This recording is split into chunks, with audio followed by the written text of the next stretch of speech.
Welcome back to live coverage of BR6 Friday night, joined by Gio and Ollie, and we are closing in on our third match today, 3 of 5 as part of Super Sunday. Very good to have your company. We do hope you're going to enjoy our next offering for you. It is NIP facing off against Santos. Now, Santos have already played twice this weekend. They played twice on Friday, failed to find a win. NIP yesterday got 7-2'd by Ints, and we will see which one of these teams is able to rally after these defeats here. Let's hear from the players, and then we'll get into talking about the maps and the game itself. Let's get to it.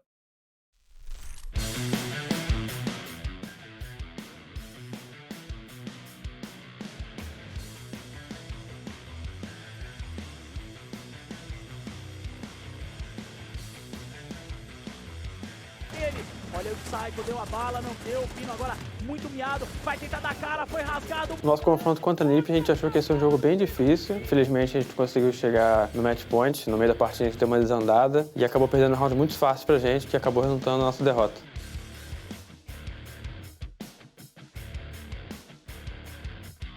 Olha o Santos chegando, RHC na bala, consegue. 15 segundos no relógio, o sexy tem que conseguir capacidade, o flank tá no chão. Hoje em dia eu continuo com esse pensamento, que vai ser uma partida bem difícil, só que se a gente não errar tanto quanto errou no primeiro split, eu acho que a gente consegue sair com essa vitória. Então, eles são uma equipe nova, com jogadores novos, pode acontecer qualquer coisa, eles são uma caixinha de surpresa.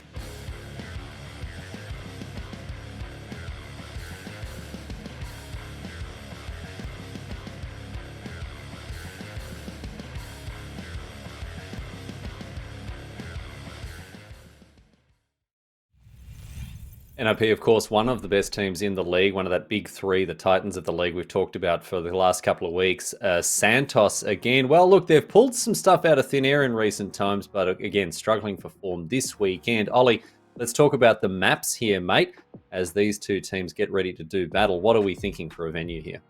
Well, I mean, the story of the weekend so far has kind of been your Clubhouse and your Oregon. So I wouldn't be surprised to see something like that start to trickle on through, but we really can't ignore Santos's recent performance over on Coastline. Santos were able to beat Liquid on Coastline last week. Santos have, as you said, otherwise struggled to see a result earlier on inside of this weekend's play. We do actually see Clubhouse banned out pretty early on. Oregon gone as well. Villa Cafe by the wayside. Really comes down to a Chalet or a Coastline. NIP actually going to ban out the Chalet. They're making that decision. Kind of choice, I think, for Santos to leave those last two in. For Santos to leave Chalet in is a very bold statement indeed. They've played it twice. They've never won it.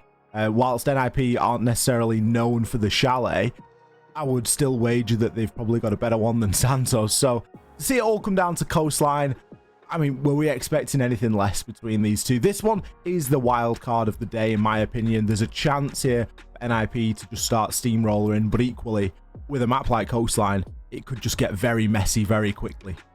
Yeah, and look, we've seen stuff from Santos when they played Liquid again last week, and it was on Coastline that upset took place with Santos beating Liquid in overtime. So we could see something like that again. Having said that, you know, you can never count out a team like NIP. They are one of the best in the league.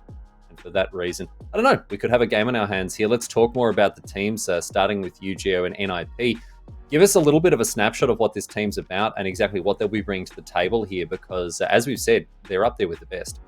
Well, I mean, NIP basically define the best right now, given that they won SI and have come in and completely ravaged the competition here in Brazil.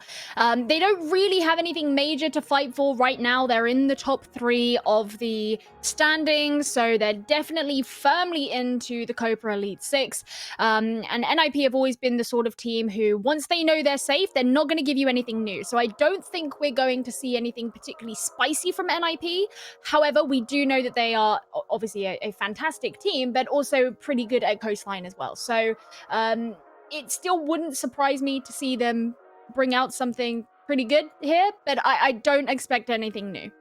On the other side of things, Santos here, this is, you know, Ollie, you described this as a bit of a wild card match, and if it's going to be wild, there's got to be something that comes from Santos here. Yeah, there has. I think Santos are the team where they're very unpredictable at the moment and they're maybe lacking in that consistency department, but it's one of the things that makes them quite exciting to watch because you never really know what it is exactly that you're going to get to see when they hop on into the server. Well, you don't know, but you're going to find out. Stick around because right now we're going to head down to Coastline for our next match here. Take it away, Ollie and Gio. Thank you very much, Riley. We are going to be heading on now. Match number 3 of the night. Getting stuck into these good and proper. We got Santos, we got NIP, we have got some Coastline. I'm kind of glad we got a bit of Coastline in on the last day. I think it's only befitting after the Coastline week that we saw last week. These bans coming in as well. Lion instantly removed. I mean, this is a throwback. When was the last time we saw Lion banned out, you know? It's been a while since we've seen Lion banned, but he has been used a hell of a lot lately. So much. And especially on a map like Coastline, you know, people love their lions, their dockerbees, their jackals. You can hunt down those players. He's just not usually honored with the spot in the bans. Mirror as well. We've spoken quite a bit recently about how Mirror doesn't oftentimes get banned out quite so much these days just because there are a lot of other operators in rotation. But, you know, she to be taken out. I mean, when I think of Mirror on this map, the main site I think of is Penthouse Theatre. It is.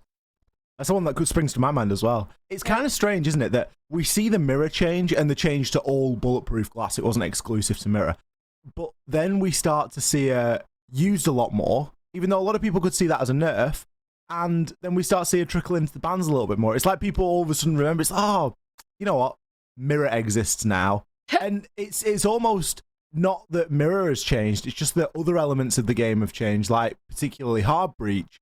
And you think, yeah, we can now use the mirror windows to make opening walls a lot more difficult because you can't then place your Selmas, you know, perfectly. And then little things like that. So, yeah, I think it's nice how this sort of balance and circle of life works its way through. Obviously, that isn't necessarily the case here on this map. There isn't that much pressure onto the Hard Breach. Instead, it's really going to be sort of choice uses of Hibana pellets really are going to get a lot of the work done that you need, and even then it isn't strictly required. We are just hitting a very short pause as we have had a player drop on out. So we're just going to wait to get the full Santos lineup back in, but SDK has rejoined, so I'm sure that we will be hopping on into the game very shortly indeed. No need to do the bans again, as we are already set up to go. All right, well, unsurprisingly, it's going to be Hookah Billiards for our first site. Muzi on the Clash. Spoke a little bit yesterday in NIP's game that they played on Villa about how sometimes NIP like to lean into the Clash. Well, they're going to be bringing it out straight away from the get-go. No, they're not. Okay. I was going to say, it's kind of peculiar to see Muzi on the Clash. It's not usually him. That's the alarm bell. That's the red herring right there. It's like there is not a chance that you're going to see Muzi playing a shield. I would go as far as to say we haven't seen it throughout the entire stage 1 or 2. Honestly, the next thing I was going to say is, so the interesting thing here is that they've decided to put Muzi on the Clash and have someone like Julio on a Mozzie, which is a real big change of pace for NIP. And then before I could get it out, we were proved to have been scamazed. Really were. It's a very impressive team that NIP feels. We bring Muzi up there and it really can't go without mention. Pino and Psycho. All 3 of those guys are in the top 5 for rating currently inside of the BR6. So pretty crazy stuff when you think about it, that they're all on the same team. They're all essentially fighting each other for a spot in that top 5 on rating. And it really just goes to show how dominant this team can be. Now, what performance we see out of them today remains to be seen. They've got a big week of Siege coming up. They're in Coastline, so we're not looking towards strict strategy. We're just going to enjoy some good gunfights and some nice gameplay. But ultimately, it isn't going to be the most well thought out strategic Siege. Instead, it leans into one of NIP's great strengths, and I think that's communication. The way that they're able to transmit that information between one another and deal with an attacking push as it develops. Already Julio has found a bit of success. Destiny going to respond with a nice frag back onto Muzi. Nothing instantly being directly traded. Cons got himself into an awful engagement there. Julio and him both get chunked on down. Time to hop into the drone and find a bit of intel. Bear in mind as well, they're still pretty far from the site itself, which is over on Hookah Billiards. So they're doing this quite thorough map clear. I mean, they're doing well at it to have brought down both Julio and Muzi. And I mean, they're fine for time. Pino just getting his revenge with the FMG shows that maybe it's not quite so simple. It just means you don't have that pressure onto the site itself, and NIP as defenders haven't been forced to return there. You're playing very much into their hands. Pino can just hold on to cool vibes here, and because of where Santos have been attacking, it's almost inevitable that you're going to have a cross into this line of sight. Oh, how was that happen? So there's the Toxic Babe canister. And the diffuser is gone. That was a really nice little angle that Hunter could get there. But he's on his own, and he's against 2. Well, there's going to be no more Toxic Babes for him to worry about, as he can drone through and gather a bit of intel. He knows where at least one player is going to be, but it's always a tough challenge, especially when the pre-fires are coming through, and especially when Psycho is on the other end of a K1A. Never going to be an easy challenge to make. You get the feeling there that it didn't matter what the site was. Like, the site was entirely irrelevant there for NIP, and to a degree for Santos. NIP were just looking to challenge at those points of entry and not really give anything up. And the round was essentially won before Santos even considered approaching the site. Wow, Holly. Go easy on them. It was, though. It didn't matter where the site was. Right. Oh. I guess according to you, this is going to be a 7-0 to NIP then. Not necessarily that it's going to be a 7-0, but just that the focus from Santos in that round wasn't site-centric. We didn't see anybody inside of Aquarium. We saw one player on Hookah Balcony. That was it. No, I mean, I totally agree with you. It was that really broad map clear, which on the one hand, you can totally understand why NIP were playing very off-site. But on the other hand, you're not actually pressuring onto the site itself. You're not potentially going to capitalize on the openings and the floors that are there because everyone else is off-site. You're not forcing NIP out of the positions that they want to play. You're playing into the positions that they have invited you into. So because so few people were on the site, there is a chance that Santos could have actually, had an opportunity to get in. Now, obviously, you run the risk of then all the defenders come back in and you've got a really difficult post-plant. And I understand there are different decisions to balance there. But you are right. There was really nothing about that attack that kind of said, this is for Hookah Billiards. It could have been for any site. And that's not necessarily a bad thing. I think that's often the way that this map plays out. I remember the interview that we had with Sexy Cake after they were able to get the win over Furia a couple of, I think last weekend it might have been. Where we saw the Coastline played a lot, and Sexy was basically saying, yeah, there's only a couple of entry points, and you've just got to try and cover them. One of the entry points is going to be Hookah and Billiards, and Muzi's going to be doing a great job of taking down Destiny, but this time he will be traded 1-for-1. There is a little bit more of a direct approach going on here, as it seems as though the majority of Santos are pulling in the same direction, all looking to take control of Hookah.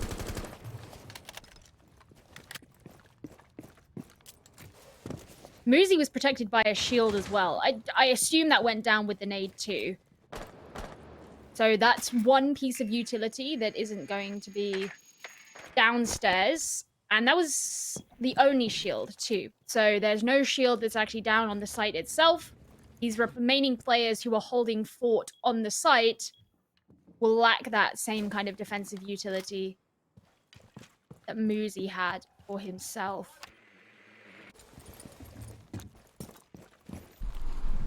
I think it's good to see a little bit of the pace taken out of the round as well at this point for Santos. It really allows them the space to fact find, and now they can get themselves comfortable into the map and start to figure out and generate a little bit of a plan as to how they want to move forward.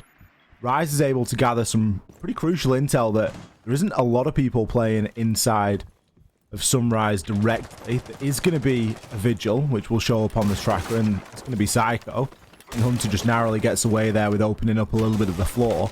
But it really looks as though there could be a plant on the card. Psycho is now relocated, and this is where things could start to get quite dangerous. He's going to be able to take down the Gemini there, and I'll admit, I even got baited a little bit myself. I think Psycho did too. He was getting ready to go on a little bit of a tear, but alas, nothing will happen for the next couple of seconds as more drone work starts to ensue. And now we see the utility starting to be used. Now, Psycho's actually been forced all the way out of Sunrise, and he's going to be inside of Blue now. And that's in part due to this floor being opened up by Hunter. He can now start to hold crossfires and start to cut players off from making that rotation back into sight. Flora is going to clear out any pieces of utility that might be lying in a position to stop the plant from going down as smoothly, as Cons is going to be trying to get that down right now. Now, he is being covered. He's got vertical cover coming in, and he's got a bit of horizontal cover, but you've got to win your gunfight if you're going to be going for that. The plant goes down regardless, but kills continue to come in here for NIP. Rise is going to be playing at the top of Cool Vibes. Gets challenged by one, but taken out by the second. Pino and Kamikaze there going back-to-back. Cons, who's the guy that got the plant down, and he's now locked into the 1v1. He's got a bit of intel. He's going to pre-fire through onto Julio, and he is going to be able to take him down. A much better approach there from Santos. Absolutely. And even though a lot of that round was won because of those gunfights that happened towards the end, one thing that I will note that certainly helped to chip down NIP's defense is the fact that NIP weren't running a Jaeger. So a lot of nades were invested from Santos. They actually brought 4 along with them, I think. They had a sledge and a Yana. And none of them were being stopped by anything. So Muzi's death really early on, the shield going down, them throwing in the nades to that bottom floor a little bit later on to try and remove yet more utility. What that kind of leads to is this weird domino effect where NIP, as they want to come back into the site and they want to be able to retake, there isn't utility in there that they can rely on, whether that be utility to provide them intel, utility to deny intel for the attackers, anything that could have held back their attack and prevented the strengthening of the position of the attackers in the post plant is no longer there because NIP didn't really have anything to mitigate that when Santos were using those nades. Now, once again, MIP are doing the same thing. They haven't brought a Jaeger for this round either. So it's not something they deem to be a priority, but I do think it was a not irrelevant part of that last round.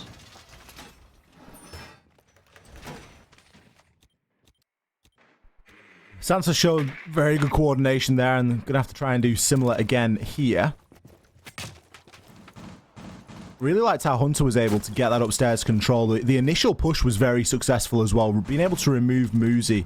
Sure, it cost a player, but it was a big inroad that was never really retaken by NIP. It wasn't an area that they then tried to properly vie back onto. There was a bit of an attempt made at retaking up Cool Vibe stairs, but ultimately it wasn't enough. Con's going to be unsuccessful there with his first Flores drone, as it will be shot on out before it can move through into the detonate mode. Right, what a kill over onto Pino. Pino with the bionic arm trying to go for the super speed drive-by run out. Falling by the wayside. Oh, Rise. That was so cheeky. I love it. Well, again, NIP are quite well spread out. Muzi's up above the site as he's going to be holding on as the warden to the upstairs. Don't know yet if that's going to be Santos's approach. We have seen, in that last round, they really focused on the direct aboveness of the site, i.e. hookah. So maybe that is going to be somewhere that they would look to take. We've got someone up in VIP as well.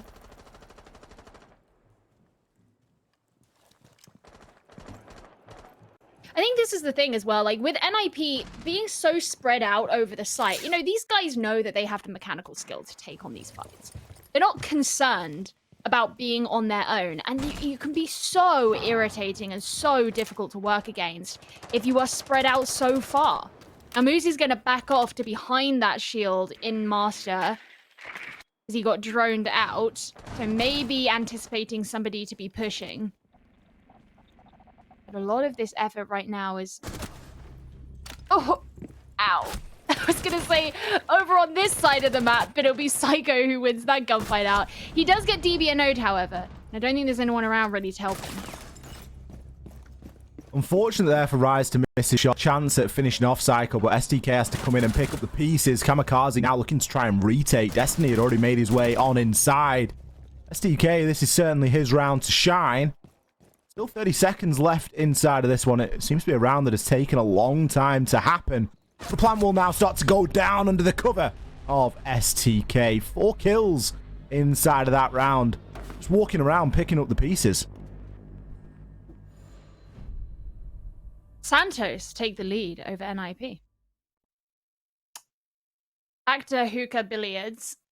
So NIP, obviously, they had a pretty big loss yesterday against Ints. So it wouldn't be the first of the bottom teams for them to have lost against. And again, as we already spoke about, NIP have comfortably qualified for the Copa Elite Six. They don't have anything to worry about from that perspective. There's that really nice run out. Well, the run out itself was not necessarily really nice, but Rise being ready for the run out was really nice. It was the reactions from Rise, wasn't it? If we want to go back and scrub the VOD and see if there was a drone in place or there was something that gave him that information, or if it really just was incredible reaction time. I don't know what it is, I don't know why, but I feel like over the course of the last 2 weeks, some of the reaction times that we've seen from the players, regardless of team or whatever it might be, has just been incredible. Some of the snapshot decisions that these guys are making have been very much on point, so good on Rise there for that one. It obviously assisted in Santos being able to come away with the round. And again, we see NIP sort of falling into this spread out play style where they are just happy to almost take a room each and just see how much they can hold. Whereas Santos, on the other hand, are a little bit more considered in this approach. And so far, we've seen them be focused enough to get the plant down a couple of times as well, which has really assisted that round-winning win condition for them, especially with the man counts that they're finding themselves in when that plant is going or has gone down. It's something that's really assisting them. So I think more of the same, really, as far as Santos is concerned. Destiny is currently getting droned in there by Rise. He's going to be moving through into Office and maybe even in through to Blue Bar. In the meantime, Pino just tempted with a bit of a peek onto that kitchen window, but it all seems like risky stuff. Julio doesn't win out the gunfight he was going for on service, and that gives STK his route into the building. Psycho also very low here, and quite unlike what we saw of NIP back in round number 1, they're actually going to be retreating back to this site.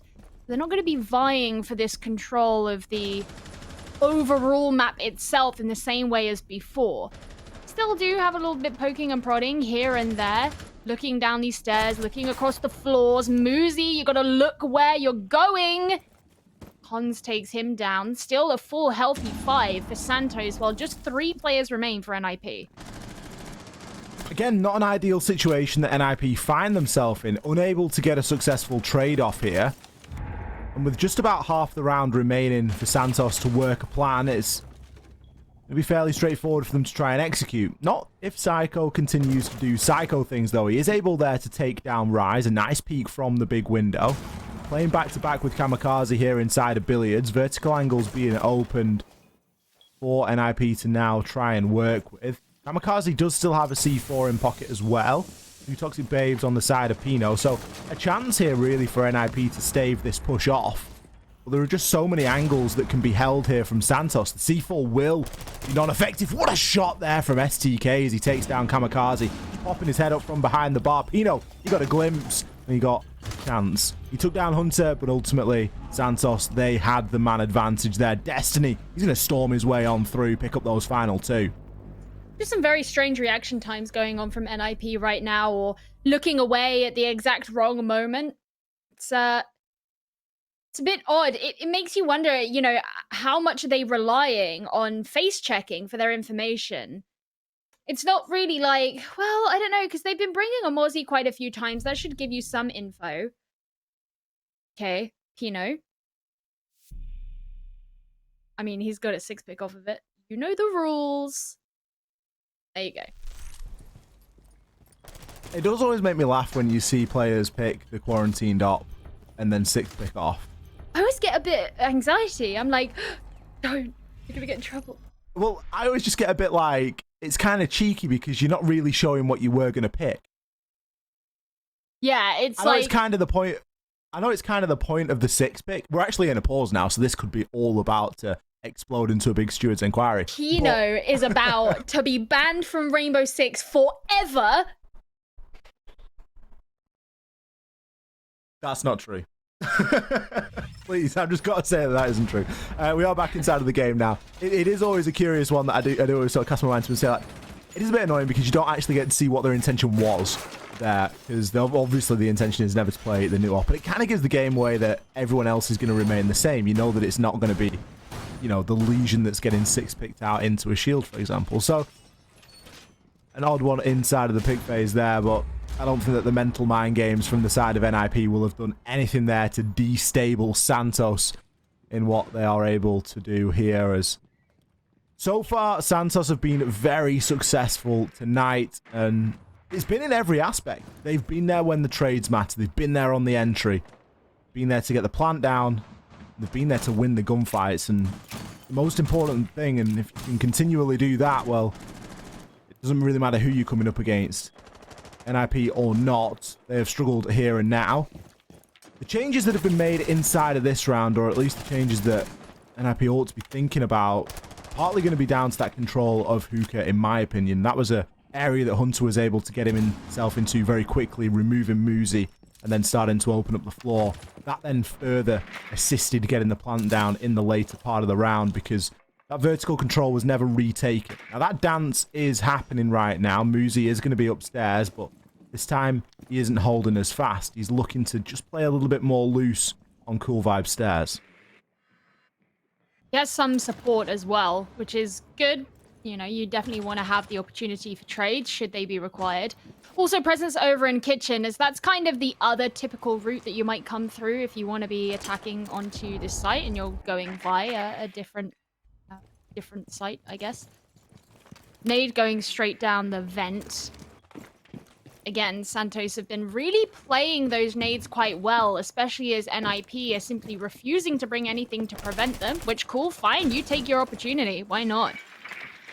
Santos have the control of directly above the site, given that NIP was so happy to move out, but you can tell that NIP are also ready for anything that could be coming down those stairs, because regardless of how much Santos may open the floor, they still will have to commute down the stairs to actually get to the site, unless they want to go outside. C4s as well going to be employed here to try and remove Hunter, and that one is going to land. Pino successful. It's going to leave Destiny to try and hold what angles have been opened. It isn't going to be enough or as much as if Hunter was still alive and kicking.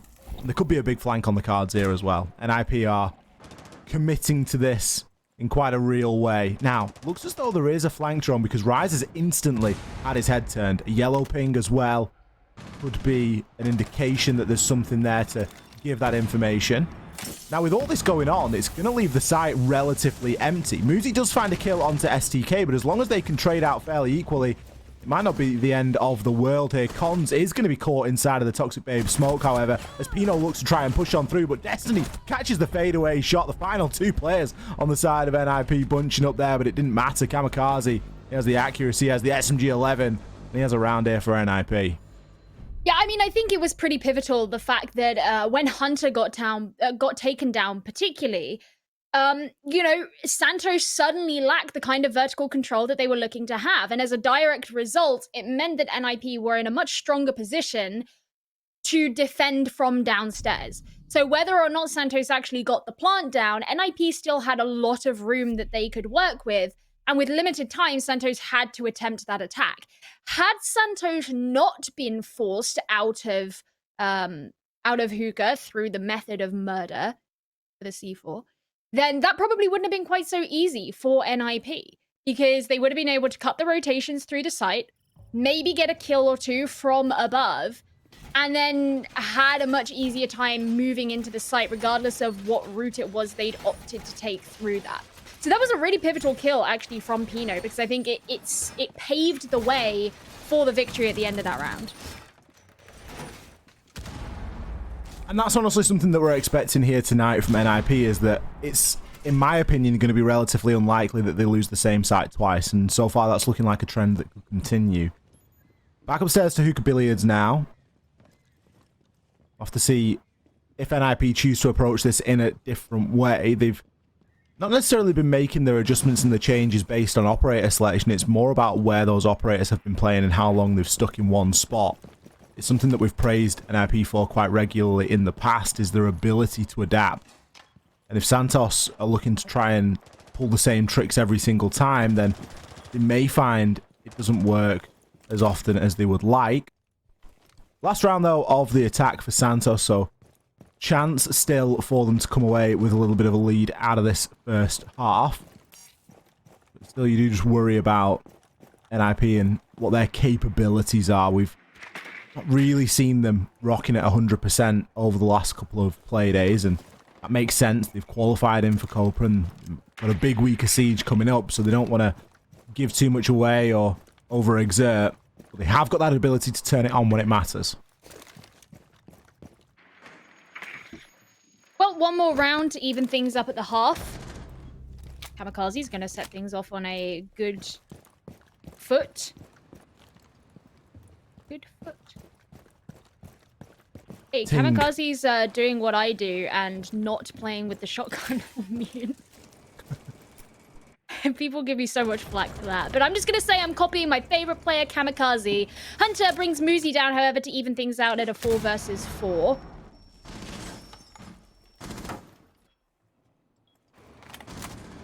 A good positioning here from Santos. They've taken a little bit of control here. Sure, it's cost them Destiny, but they can now look to try and nade on through. You do really worry about the lack of ADSs when there's these vents on the roof, as it's a free nade, and sometimes a free nade kill, but NIP are obviously focused to not be in those locations or have utility placed on those half stairs at Cool Vibes or behind the bar inside of Aquarium. They're the two main locations that you're going to try and nade through into.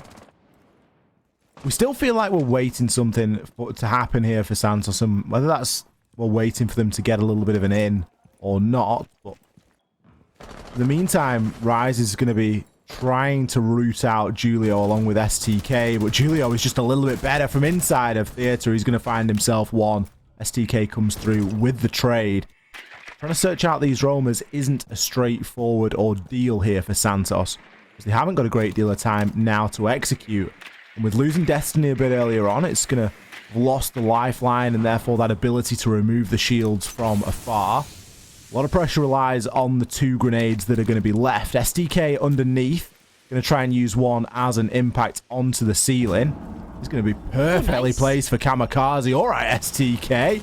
You're going to show some serious map knowledge and skill there, as, you know, he's going to come in with a trade, but 1 versus 1 now as Hunter, he's going to swing past the bomb shafty. I wasn't expecting it to be that aggressive from Hunter, but honestly, he was left with no other choice there. Picks up the final 2, and that is going to be a 4-2 half here for Santos. I mean, look, I'll be totally honest with you. NIP are playing for gunfights, and Santos are beating them in a lot of them. The fact that NIP, I made the joke about Kamikaze bringing the MP5K, but we've seen Pino playing on the FMG the entire time on Smoke.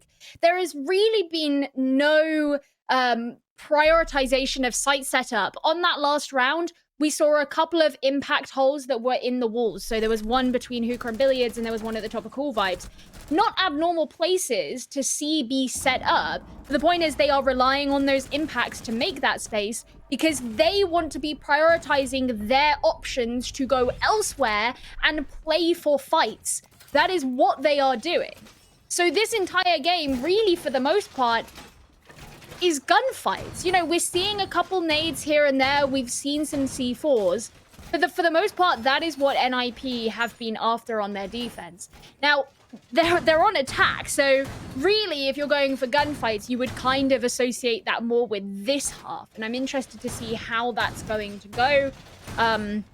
I mean, every weapon, we obviously can't see the weapons that are in hand, but every weapon that's available to these operators that they've brought are pretty decent weapons. So there's not going to be anybody who is really disadvantaged in that sense. I'll be interested to see if Kamikaze does use the Hibana to, for example, open up the pink wall and maybe get a line of sight in from the roof or from luggage, which has become kind of popular, to specifically advantage their options. But I kind of, you know, look, they've brought 2 claymores along. So they're expecting aggression.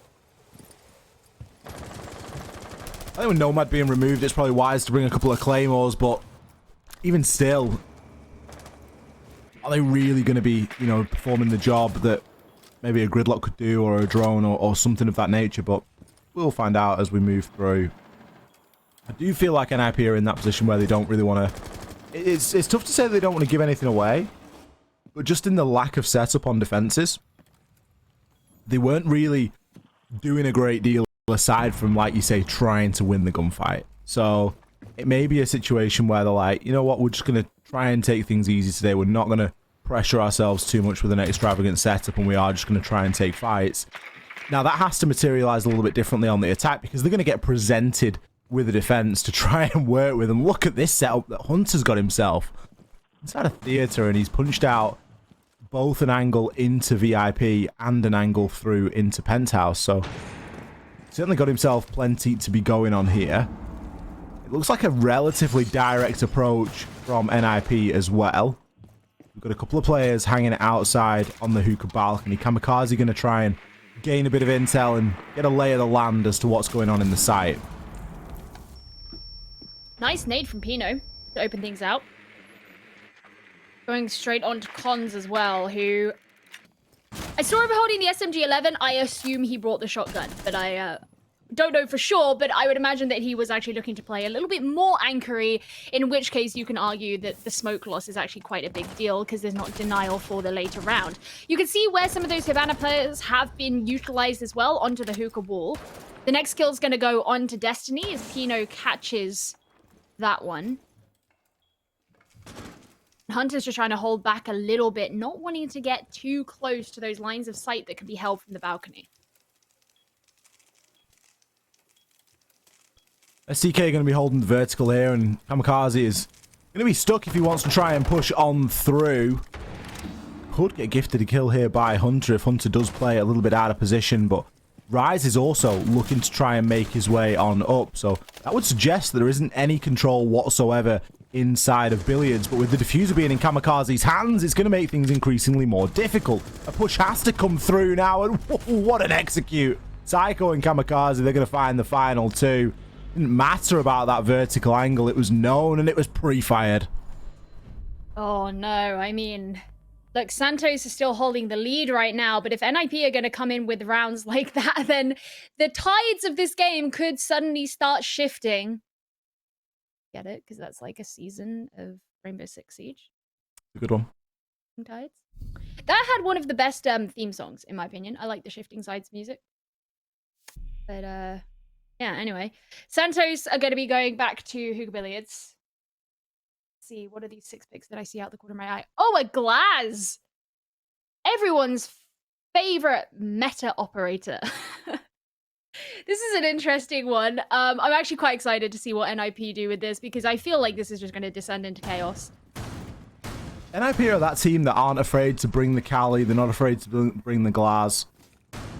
Even if Glaz just sits on ruins, honestly. Oh, that's boring! What, you want to see Glaz entry? Yeah. Psycho entry being droned in by 4 people? Yeah. If it happens. I'd like to see it. Someone like Psycho could probably pull it off. He's going to get a kill. I don't know if he'll get 2, but you'd expect him to get a kill. You know, you'd expect him to have a successful entry. So yeah, he's got 6 and 5. He's going positive. I mean, I'm more meaning about the Glaz entry, Psycho like supremacy. I mean, look, you could straight up see just how much Santos have invested into actually having a proper defensive setup of this site. They've got the ADSs. Oh my god, a Jaeger? Can you imagine? They got the ADSs, they got the shield, they've got the proper reinforcements and openings up. What are they called? Rotate holes. all the things. Everything. They've got electrification as well. So a lot of things that NIP didn't bring. And actually, interestingly, with the electrification, this is the round that NIP have opted not to bring a Thatcher. It could slow NIP down a little bit there. And they've got to be conscious of, you know, just because the fact that they weren't doing any intricate site setup doesn't mean that Santos are going to be feeling the same way. Moosey's going to be playing on the balcony at the moment. Destiny in a position to give him something to think about. Rise inside of Aqua as well. Moosey's actually dropped on off. And here we go.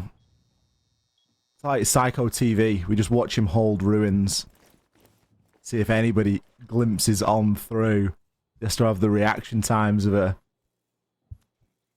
I don't know, very skilled player to really make anything happen there. But NIP are taking this one pretty slowly and pretty considered. Right. And some damage there. So I guess, okay, he is going to just sit in ruins. Boring, Psycho! Get off my screen! No, but if you can actually get this kill, that would be pretty fun. Oh, no, he didn't manage to get it. But it does force Rise out of his position, knowing that he's being watched through the billiards window. There's not really much that Santos can actually do about that other than to avoid that crossfire. Which is kind of the entire point, you know? You just cut the site in half, and it makes it very difficult for the defenders to do much about it. I'm surprised that Rise has actually been able to get himself out of Aquarium there, but he has done so. Oh, Cons, you've got to keep your crosshair placement. Julio, he's almost going to get gifted too as Destiny comes in, trying to refrag. Destiny's now just going to be laid inside a jungle and trying to keep himself alive. STK has moved back upstairs, trying to work some vertical angles just to alleviate some of that pressure and maybe, just maybe, allow Destiny to get himself out alive, but he's currently being pinched on multiple sides. Pino, it's not going to take him long to find that kill. It took him a bit longer than it could have done, but he eventually pops the head. Rise inside of billiards, trying to make something happen, and he will be the sole survivor. Now he's having NIP players thrown at him, but Pino going to make his way up those cool vibes after a successful entry through Kitchen. Shut down that last kill, and NIP on the comeback. Well, as was the right choice, evidently. All right, so they've evened things out now. It's going to be into Kitchen. Santos have kind of realized twice in a row that hookah just isn't it for them, which I think is fair. So let's see what it is they bring here. You know, they're leaning into the alibi, so I guess there's going to be some roam. But not quite to the same extent of what NIP were doing. Okay, this is the second Oryx 6-pick that we've actually had today. Now, I have a question, because I was thinking about this earlier when Moosey 6-picked onto Oryx, but, like, of all the Oryx 6-picks that you've seen, how many have you seen the Oryx survive the round long enough that they actually get to do some Oryxing? It's seldom, isn't it? It's not common. I don't think we ever get to see any true Oryxing. I can probably count on one hand the amount of times that someone's made it up through a hatch successfully. Yeah, like a late round flank. That's what you want to see. I think it's for the... I honestly think the Bailiff plays a part. I think that's got a little bit of a part to play. The Wub-Wubs, they're going to be a little bit handy as well, but still, it's not worth a full... It's not worth bringing just for those two. Yeah, I mean, especially like this, you've got 2 shotguns, you've got the Bailiff on Alibi as well. It's not like you're lacking for it. I just want to see some, like, turbo run out. Where you really burst yourself in and really catch people by surprise. I think that's honestly the sole reason why Oryx gets chosen, just for those quicker rotations. Nomad being banned as well. Could have a chance here at, you know, getting himself around the map a little bit quicker. There's better things to bring, though. Maybe Rise will be the one who gets a successful Oryx rotation. The one. Could be. Could be him. It is his destiny. Actually, Destiny is a different player on the team, but, you know, get the idea. Anyway, they are defending the site downstairs. Producer Simon. I mean, my jokes aren't funny. I think they're funny. Oh, Ollie. That makes one of us. Yeah. Slow approach here from NIP. Not sure if they're recognizing that this one could be a bit of a tough one to crack or not, or if they're just taking the time in the entry, but we're almost at the halfway point and we haven't really seen an opening engagement just yet. There's been plenty of drone action going on, and vertical control has now been gained. For all that Santos are out on the roam, it hasn't really directly been challenging into that penthouse and VIP area. Hunter going to be playing at the bottom of White Stairs with a chance at rotating on up, but will more than likely try and hold himself in that position to try and cut off anybody pushing through the main door. Still a lot of setup here going on from NIP. Yeah, really looking to take control of this upstairs. Pino's gonna start to open up the floor below. He's sending in some warning shots, but I suspect he'll be looking to throw his nade in to actually remove that shield down below him. Kamikaze is the first one to fall as Hunter gets that kill, and here's Pino prepping his nade, although it wasn't in the exact same position as before. Instead, he's actually gone round to the hatch of Master. He knows he's being watched. Oh, Rise manages to get away just narrowly with his life, but 2 of his teammates have gone down. Make that 3 of his teammates have gone down at the same time. Now it's just him on his own. And it all ends like that. It was a Muzi round. Yeah, I did. Because it was just like, now he's on his own, and then literally, bang, dead. Muzi there, going to be able to find the final kill in what was a very well executed round from NIP. Essentially just taking control of the site.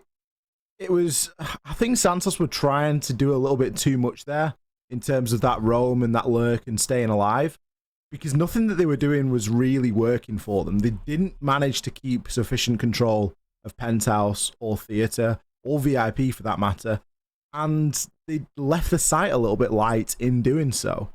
So NIP just saw the opportunity there. It was a classic slow to execute round from NIP, and I think that that's something that is kind of seldom to see at the moment. They tend to have picked things up, particularly on the attack in terms of pacing. Regardless of the success, they have always been a pretty slow attacking side team, and I think that was sort of slipping back into what we saw quite a lot of inside of stage 1. But he got the job done, and I think that's what NIP's focus is going to be now. They've had a bit of a game. They've messed around a little bit on the defense with some sort of strange setups or not really much setup at all. But now they're poised only a couple of rounds away to try and take this one. I think we're probably going to see a couple more slower rounds develop from them because they do well under that pressure.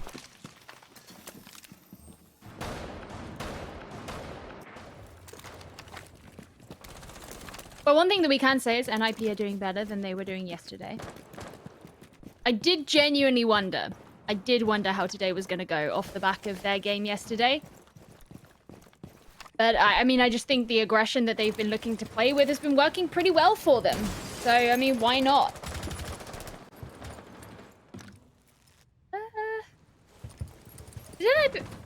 Did NIP bring in Ashe last time? I feel like this isn't the exact same as what they had in the last round, but I can't remember.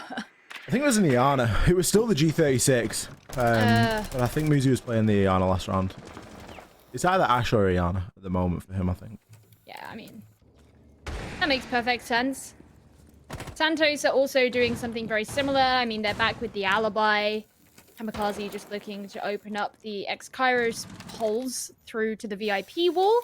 This is really just going to help them push Destiny out of the 90 position. NIP know very well that Santos are looking to hold quite strongly to the upstairs because of the importance of the vertical control down onto the site. So having those direct lines of sight opened right onto those, you know, very stable anchor positions, it could be a big advantage for NIP if they can flush them out. Hunter going to find opening kill this time onto Pino. Julio still trying to find something from the roof. He knows there's a player inside a luggage and eventually will strike down onto STK and be able to level things out there. He's being traded 1-for-1 here. Destiny seeing a lot of damage come through. Julio trying to make some new angles for him to work with as well. Muzi just holding on. Got a very narrow angle in to the 90 corridor and onto Destiny. Destiny got a lot of utility here. He's got a surrogate and a shield, so almost going to perform as a pseudo Jaeger in keeping that shield alive and enabling him to play there for a little bit longer. anybody that comes through into VIP is at risk of being challenged by him, and he needs to really be dealt with. We could see that happen with Julio's rotation, depending on where he comes in from. Psycho very confidently challenging onto that position, though.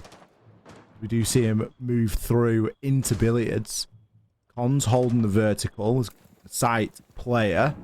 Destiny feeling the pinch. He knows he has to try and move off now to be of use and of impact as the push comes through. There's only 20 seconds, and Controller 90 isn't really going to win the round here, but that rotation will. Destiny picks himself up 2 really important kills. Kamikaze and Julio are going to be the sole survivors here. 2 versus 3. Julio inside of the garden. He's going to find one. Kamikaze comes off the plan briefly and will find himself a kill, but Hunter the right place at the right time as the time was running exceptionally short. All he had to do was take down Kamikaze there. And Santos, they go back to level here. God, that felt scrappy. Oh, man. Whoever wins this next round is, of course, going to be on match point, but I'm reluctant to believe that that's going to be, you know, the end of it and the expectation set. NIP and Santos going head-to-head. And to Blue Bar, which is where Santos teased out of going to the last round. They decided to return back to Kitchen instead. So this is actually the first time that they're visiting it. Both the Wamai and the Jaeger, so they're going to be working really hard against the potential projectiles. And as you said in that last round, using the Surya Gates is almost like a... It's like a fake Jaeger. I was going to say a budget Jaeger, but I think that's a bit cruel to Aruni because she's not a budget Jaeger. Very cruel. But they're not bringing Aruni this time. So actually having both the Jaeger and the Wamai together means, you know, you still have all of that protection against the potential projectiles that be coming in. Because Iana's not going to be brought once again by NIP, they actually only need to worry about nades coming from one source, and that's Pino. But of course, you know, there are still the projectiles that... Zafia and Ash carry, i.e. the breaching rounds and the lifelines. So.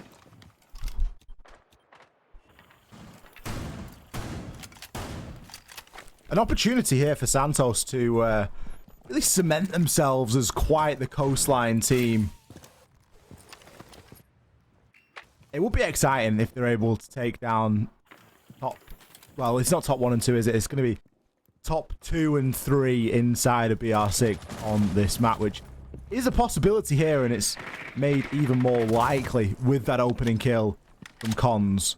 The opening pick has had quite a big swing in this map so far, especially with how well these two teams have been trading off the back of one another. Santos have done a fantastic job of keeping up with the pace that NIP set in terms of trades.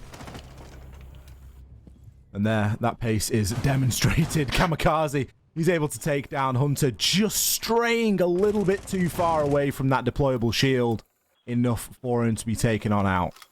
Yeah, that was an unfortunate one. But, you know, it's a 4 versus 4, so, I mean, they're back to being evened out, I guess.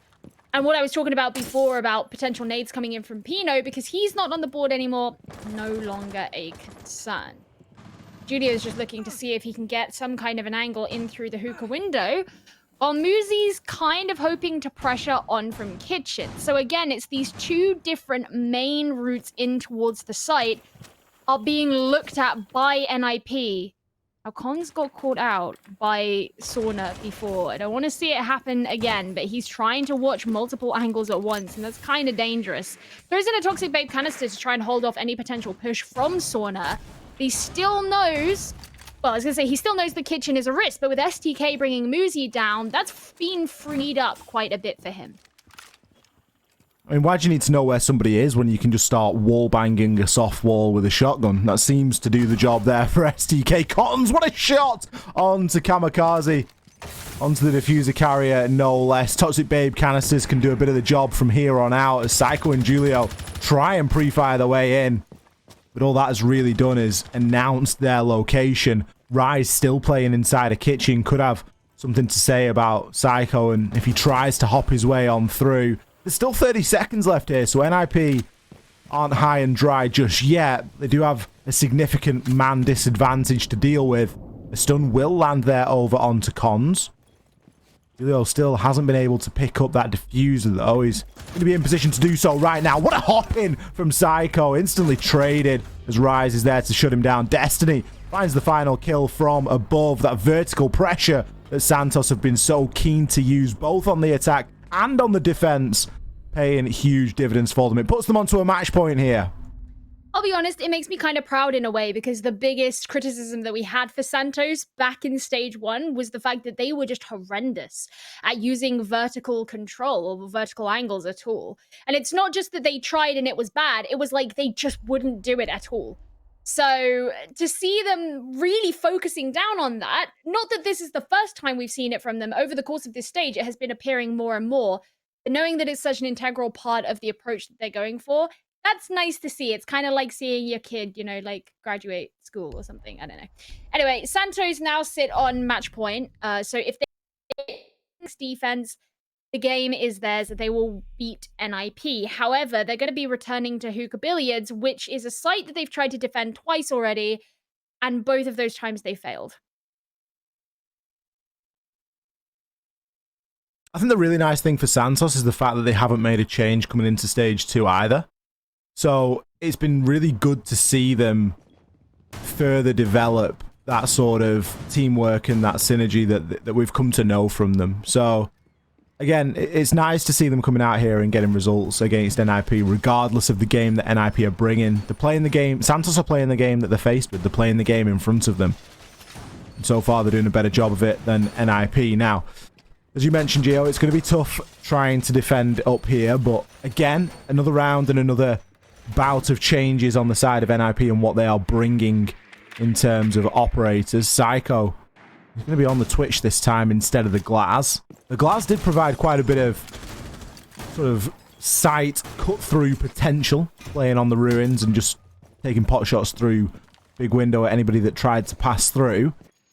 This time it could be a slightly different approach, as Psycho is likely not going to be playing in that position with the F2. He's more than likely going to be getting himself into some engagements. The Santos a big chance here to come away with 3 points when they desperately need them.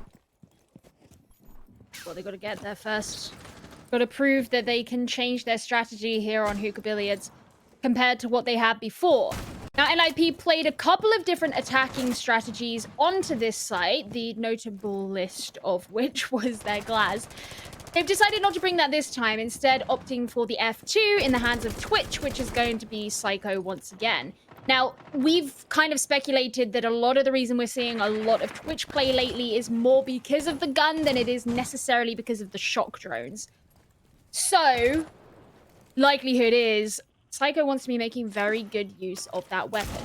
SDK doesn't get anything with the C4, as there wasn't really anyone on the window, and you can kind of see the silhouette looking to move back a bit. Julia takes a tiny bit of damage, but nothing too major, and he too can just move back. Kind of a strange C4 from STK, honestly. You would expect him to be trying to keep hold of that for a little bit more guaranteed value. Muzi this time going to find the opener onto Rise. So Santos not sat in the greatest of positions at the moment. Hunter will be in position to try and respond, though, and he will do so in taking down Muzi.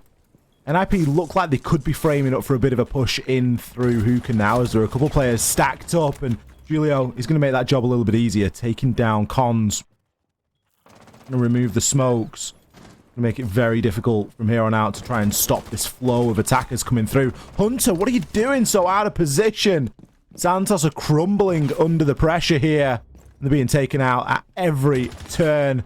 Destiny, the final player to have something to say, and he too will fall to Pino. Upside down repel there inside of Hookah. Very powerful position, always going to be tough to get out of that one. And we confirm a bit of an overtime. A little bit of an overtime. Prorogation. Yeah. So, Santos are going to be starting things off on the defense for overtime, which automatically, I think, puts them at a disadvantage because defense is the side that they've struggled the most with against NIP. So, they will have to win both a defense and an attack if they are going to... Well, I suppose they could win 2 defenses, but it's more likely that they're going to have to win a defense and an attack in order to win. So ideally, for Santos, you want to win this first defense here. So as I say, going to kitchen, they won one of their kitchen defenses. They lost the other one. Which is kind of why I was curious as to why they even went back to hookah in that last round.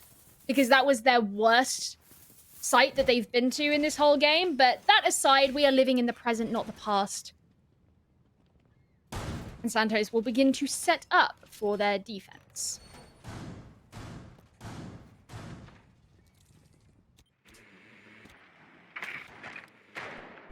Just feel like a little bit of a missed opportunity there for Santos, especially with the way that they played that last round. It was just a little bit loose and a little bit fast. Considering we've seen them play aggressively but tempered throughout the course of this game, it did come as a little bit of a surprise to see that one go so quickly toward NIP. But again, it kind of circles back to something that we were talking about earlier, in that NIP are that team that are just capable of turning it on.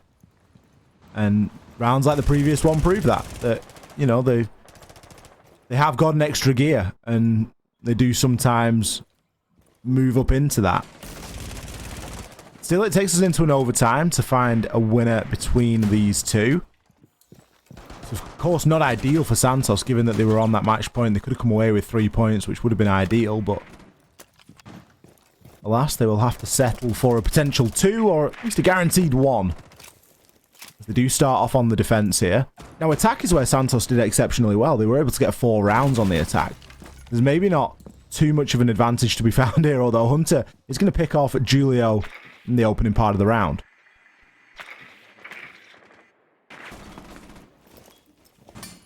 Good start, especially given, of course, what I said about their disadvantage being on the defense. Gonna be a little bit of a fight for the lobby entrance, but nothing too much to actually push the presence off of white stairs. And STK can actually rotate in basically for free. They know that NIP are putting a lot of attention over here, and so Santos are focusing on that. But, you know, if you're Santos, you don't want to neglect any of the other potential entrances, and that's why Rise is still over here in Sunrise. Not quite going to commit to the C4 just yet, but it'll be Psycho to get the next kill, and that's onto Cons. Ooh, Kamikaze gets away with a bit of a careless swing there. Psycho backing him up, taking down STK. 3 versus 4. Still not a terrible position for Santos to be in. Hunter now trying to make his way back on into the site as Rise gets himself chipped on down. It's almost role reversal here, as side control has pretty much been given up here to the side of NIP, and they're going to come up with all the kills as well. Destiny takes down a squandering Kamikaze, but ultimately it's going to be down to Muzi to pick up those pieces yet again. Coming around the corner, a flurry of trades there to finish things off. NIP, they put themselves onto an overtime match point. Alright, well now they are going to be the ones defending. And again, for them, this was the side that they struggled on the most. They successfully defended Hookah once, and they successfully defended Sunrise and Blue once. Looks like they're going to be going to Hookah. I mean, again, unsurprising. This is basically where everybody goes. And what NIP were doing before is basically little to no site setup, and they played very broadly around the map. I mean, imagine just an extreme roam. That was basically what NIP were doing. Interesting that they've decided to switch off the Vigil and actually 6-picked onto Elysian. I want to see what this 6-pick from Rise is going to be. Jackal.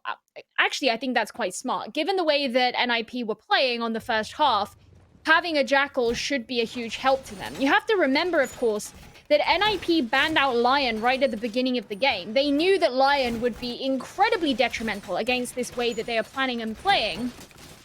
And almost it's strange that this is the first time that Santos have opted to bring a direct alternative to that operator, knowing how helpful it would be against this playstyle that NIP have been exhibiting. I think it's a good move. I like the Jackal a lot, and I'm surprised it's taken us until this point to see one. Could be a bit of a difference maker here for Santos. They do sit on a must-win round to take it to max OT. has just been a certain way that NIP have started to move over the last 3 rounds when things have really started to matter that has made them look a little bit unstoppable, though. And I do wonder and worry about Santos in that regard. Players like Psycho and Pino have really started to ramp things up. Even Kamikaze, who we don't usually look to for a ton of kills, inside of this game has really been getting himself involved. It's just going to make it a little bit more difficult for Santos to try and establish themselves here. This was the site that we didn't really, or at least I didn't have a lot to say about Santos's attack. They kind of came through into all the hotspots that were being held by NIP in round number 1. Since then, we did see them attack onto it relatively well. And it looks as though at least this time we are seeing that approach again. There's pressure and presence inside of Aquarium Balcony. Mozzie Pest is very carefully navigated there. Yeah, I mean, really with the way that NIP have been playing, you need as many drones as possible. So it's especially important that you don't get caught up in any of the pests. Now, I do like that Santos are actually having an approach that directly faces the site. One of the big complaints that we had back in round number 1 was the fact that they were off chasing NIP elsewhere and didn't really focus on the site whatsoever. And that's part of the reason why NIP found the victory on that round. But this time, they are going for the objective. If NIP want to rotate back and take the fight where they are, cool. Santos are down for that. They just want to get into the site. Hunter going to be inside of Aquarium. This time he gets chunked down. He had a big part to play in a previous round in that very spot. Draws for the nade, but it was all a little bit too little, too late.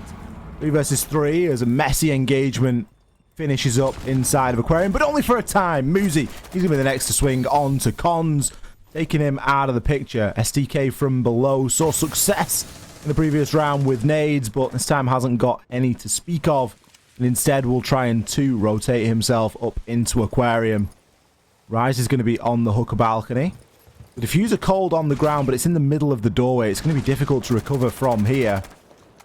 Rise maybe has a bit of intel. Just the player playing behind the bar. The diffuser will be recovered. Smoke canisters now tossed on out, but Toxic Babes come back in return. Pino, he's going to be there to shut down Rise. It's all now down to STK. Going to find himself 3 kills here. He can't even land the first. Pino with the swing is going to get the job done. A shaky game from NIP, but again, they prove why they're one of the best teams in the world. They put the foot down, they switch the mentality, and they're able to get the win here. They really went for the aggressive approach today, and it certainly paid off. Even if in overtime, that is another victory in the books for NIP. Especially making up for the loss that they suffered yesterday. They'll be walking away pretty happy with that one, I should imagine. And there were certainly some rounds where Santos played quite well, but I think they were challenged for pretty much the entire way throughout this game. It's not like they've lost a qualification off the back of it, but I suspect their pride probably takes a bit of a hit. I think just having the opportunity to win the game before NIP did and not being able to do so is probably going to be the thing that hurt Santos the most there. And again, it comes down to, you know, being able to close out a game.